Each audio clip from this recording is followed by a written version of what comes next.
18 मई 1974 की सुबह आकाशवाणी के दिल्ली स्टेशन पर बॉबी फिल्म का वो मशहूर गाना बज रहा था, हम तुम एक कमरे में बंद हो और चाबी खो जाए। लेकिन ठीक 9 बजे वो गाना बीच में ही रोक दिया जाता है और एक घोषणा की जाती है, कृपया एक महत्वपूर्ण प्रसारण की प्रतीक्षा करें। कुछ सेकंड की खामोशी के बाद रेडियो में एक खबर सुनाई जाती है, जिससे न सिर्फ पूरे देश में खुशी की लहर फैला दी गई, बल्कि अमेरिका समेत दुनिया के तमाम देशों को हैरत में डाल दिया। यह खबर थी पोखरण में हुए देश के पहले न्यूक्लियर टेस्ट की, जिसके साथ भारत का नाम दुनिया के परमाणु महाशक्ति वाले देशों की सूची में शुमार हो गया। और यह सब हुआ था देश को आजादी मिलने के सिर्फ 27 सालों बाद। लेकिन उस वक्त भारत के पास एडवांस टेक्नोलॉजी के न्यूक्लियर हथियार बनाने के लिए ना तो फंड्स थे और ना ही अमेरिका जैसे परमाणु संपन्न देशों की अनुमति। तो फिर भारत ने कैसे अपना पहला न्यूक्लियर टेस्ट किया?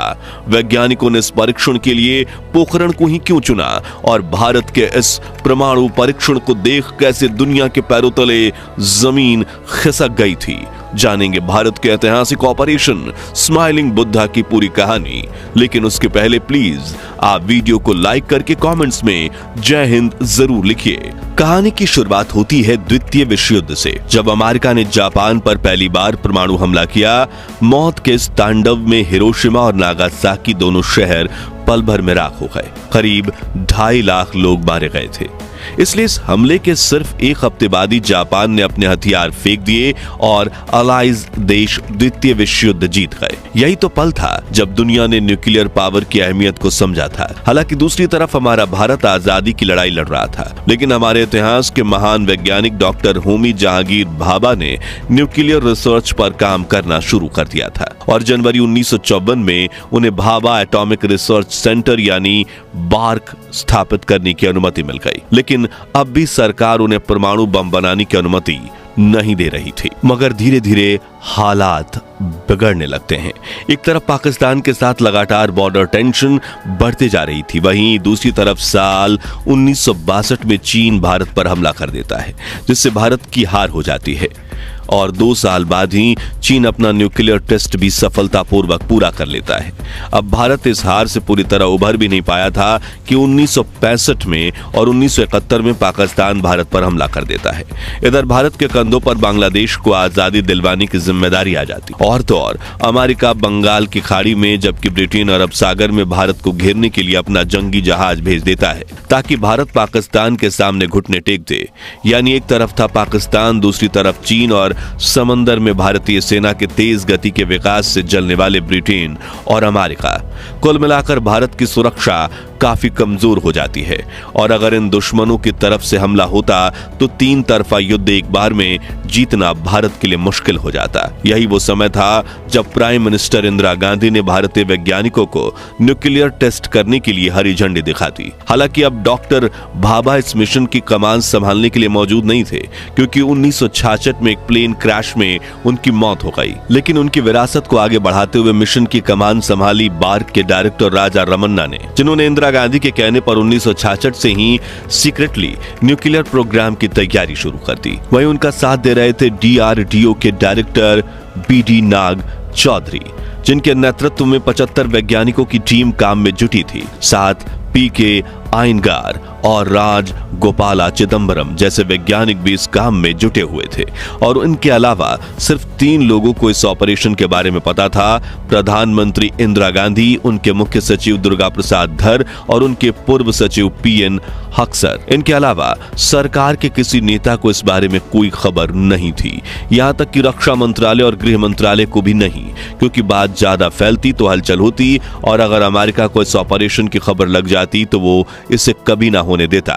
सन 1972 में जब इस प्रोग्राम की शुरुआत हुई, तब सबसे पहले सवाल उठा कि टेस्टिंग के लिए प्लूटोनियम कहां से आएगा। दरअसल ट्राम्बे का फिनिक्स प्लूटोनियम प्लांट 1970 में लीकेज के चलते बंद करना पड़ा था, जिसके चलते प्लूटोनियम इकट्ठा करने में दिक्कत आ रही थी और जितना प्लूटोनियम बचा था वो पूर्णिमा न्यूक्लियर रिएक्टर में काम आ रहा था।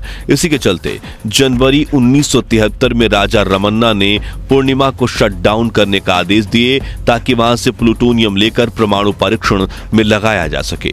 परीक्षण के लिए बन रहे डिवाइस में करीब 6 किलो प्लूटोनियम का उपयोग होना था और पूर्णिमा में कुल 18 किलोग्राम प्लूटोनियम रखा हुआ था।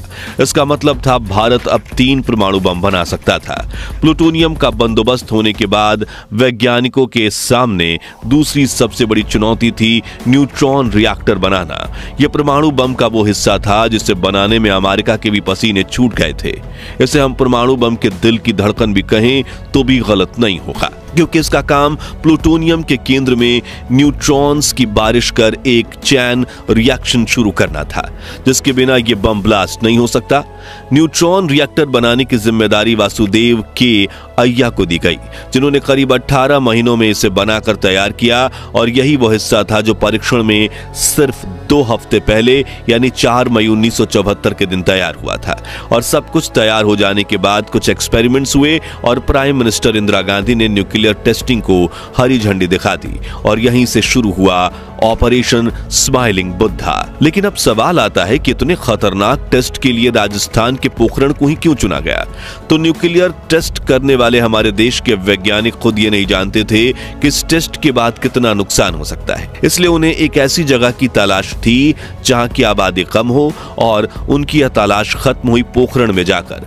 जोधपुर और जैसलमेर के बीच बसा पोखरण भारतीय सेना की फील्ड फायरिंग रेंज थी और यहां पर भारतीय सेना पहले से ही युद्ध अभ्यास किया करती थी। ऐसे में यहां सैनिक, वैज्ञानिक और लॉजिस्टिक की मूवमेंट देखकर अमेरिका और बाकी देशों को शक होने की संभावना कम थी। आबादी कम होने और सैन्य बैज होने के अलावा पोखरण को चुनने की एक और वजह थी उस इलाके की मिट्टी। दरअसल जब परमाणु बम विस्फोट होता तो बेहद खतरनाक रेडियोएक्टिव रेडिएशन निकलती है जो न सिर्फ हवा बल्कि पानी के सहारे भी फैल सकती थी।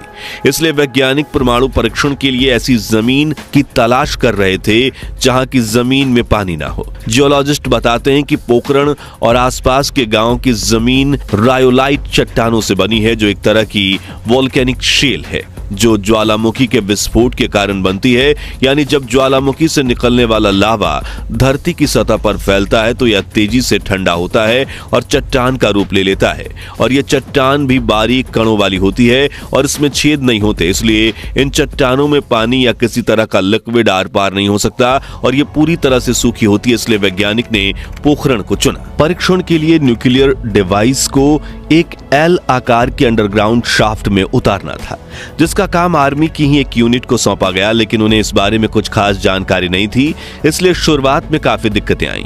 इस प्रोजेक्ट को नाम दिया गया था ऑपरेशन ड्राई एंटरप्राइज। विडंबना का ये कि जनवरी 1974 में खुदाई के दौरान एक सूखी जमीन में भी अचानक पानी निकलने लगा। इस पानी को निकालने और रोकने की कोशिश हुई, लेकिन पानी रुका नहीं। इसके बाद एक दूसरी जगह पर शाफ्ट खोदा गया। फरवरी 1974 में खुदाई का काम शुरू हुआ और टेस्ट के कुछ दिन पहले तक चलता रहा। अब शाफ्ट खोदे जाने के बाद न्यूक्लियर बम को मुंबई के भाभा एटॉमिक रिसर्च सेंटर से पोखरण तक ले जाया गया। 900 किलोमीटर की यह यात्रा 3 दिन में सेना की देखरेख में पूरी की गई और आखिर में शाफ्ट में कुछ 40 मीटर की दूरी पर एक शेड में इस डिवाइस को असेंबल किया गया, जिसके बाद उस एल आकार की शाफ्ट में न्यूक्लियर बम रखकर उसे रेत और सीमेंट से सील कर दिया गया और ब्लास्ट होने वाली जगह से करीब 5 किलोमीटर की दूरी पर एक ऑब्जर्वेशन सेंटर बनाया गया। 18 मई की सुबह 8 बजे डॉक्टर होमी भाभा का सपना आखिरकार सच होने वाला था, लेकिन आखिरी मौके पर टीम के एक साथी ही वीएस सेठी टेस्ट साइट पर फंस गए। दरअसल उनकी जीप खराब हो गई, जिसके चलते टेस्ट में 5 मिनट की देरी हो गई और फाइनली 8:05 पर ऑब्जर्वेशन सेंटर से डेटोनेटर को दबाया गया और एक बड़ा धमाका हुआ। जमीन में गड्ढा बन गया और आसमान में धुएं का गुब्बार छा गया। इसके साथ भारत दुनिया का वो पहला देश बन गया जिसने यूनाइटेड नेशंस सिक्योरिटी काउंसिल के 5 सदस्यों यानी अमेरिका, फ्रांस, चीन, रूस और ब्रिटेन के बाद अपना न्यूक्लियर टेस्ट किया था। राजा रमन्ना की आंखों में खुशी के आंसू आ गए और ऑब्जर्वेशन सेंटर में मौजूद सभी वैज्ञानिक भारत माता की जय के नारे लगाने लगे। वहीं आसपास के गांव के लोगों की माने तो इस धमाके के बाद उन्हें लगा मानो जैसे भूकंप आया हो। हालांकि जब उन्हें कई किलोमीटर दूरी से इस धुएं के गुब्बार को देखने को मिला तो उन्हें महसूस हुआ कि कोई अनहोनी हुई है। लेकिन फिर 9 बजे रेडियो पर खबर आई, भारत न्यूक्लियर महाशक्ति बन चुका है। तो पोखरण के गांव वालों ने सबसे ज्यादा जश्न मनाया। भारत के सफल टेस्टिंग के बाद अमेरिका और फ्रांस जैसे पश्चिमी देशों में हम पर कई विदेशी सैंक्शंस लगा दिए गए, लेकिन वो हमारी सफलता को नहीं दबा पाए।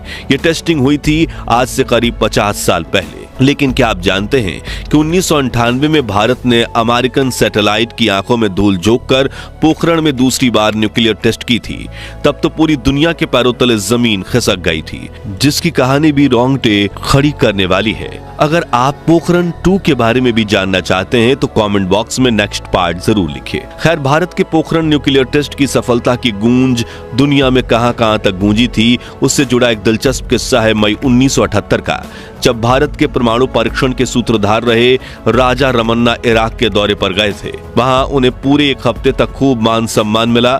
इराकी सरकार ने उन्हें अपनी तुवेथी न्यूक्लियर फैसिलिटी भी दिखाई और इस दौरे के आखिरी दिन राजा रमन्ना की इराक के तानाशाह सद्दाम हुसैन से आखिरी मुलाकात हुई और बातचीत के दौरान सद्दाम ने उन्हें ऐसी ऑफर दी जिससे उनकी रातों की नींद उड़ गई। सद्दाम ने उनसे कहा, तुम अपने देश के लिए जो कर सकते थे कर चुके, अब वापस मत जाओ, यहाँ रहो और हमारा न्यूक्लियर प्रोग्राम संभालो और तुम जितना चाहो तुम्हें उतना पैसा दूंगा। दरअसल उस वक्त दुनिया भर में सद्दाम के दर्जनों दुश्मन थे और अगर राजा रमन्ना हाँ कहकर उनके लिए न्यूक्लियर बम बना देते तो शायद 1991 की गल्फ वॉर में सद्दाम पूरी दुनिया ही उड़ा देते, क्योंकि उस वक्त इराक के सामने खड़े थे 42 देश। ऐसे में पूरी दुनिया का भविष्य राजा रमन्ना के हाथ में था। इसके बाद रमन्ना सद्दाम हुसैन से सोचने के लिए और वापस अपने होटल आते हैं और वो रात भर जागे रहते हैं और सुबह पहली फ्लाइट पकड़कर भारत लौट आते हैं, क्योंकि अगर वो सद्दाम हुसैन को मुंह पर ना बोल देते तो वो उनका क्या हश्र करता, उन्हें इस बात का डर था। तो दोस्तों, भारत को परमाणु महाशक्ति बनाने वाले वैज्ञानिक और भारत सरकार के सम्मान में कमेंट बॉक्स में जय हिंद जरूर लिखिए। ये वीडियो अच्छी लगी हो तो इसे लाइक और शेयर करके 11,000 लाइक्स के लक्ष्य को हासिल करने में हमारी मदद कीजिए और ऐसी ही दिलचस्प वीडियोस के लिए हमारे चैनल को सब्सक्राइब करके पास वाली घंटी जरूर बजा दीजिए। जय हिंद, जय भारत।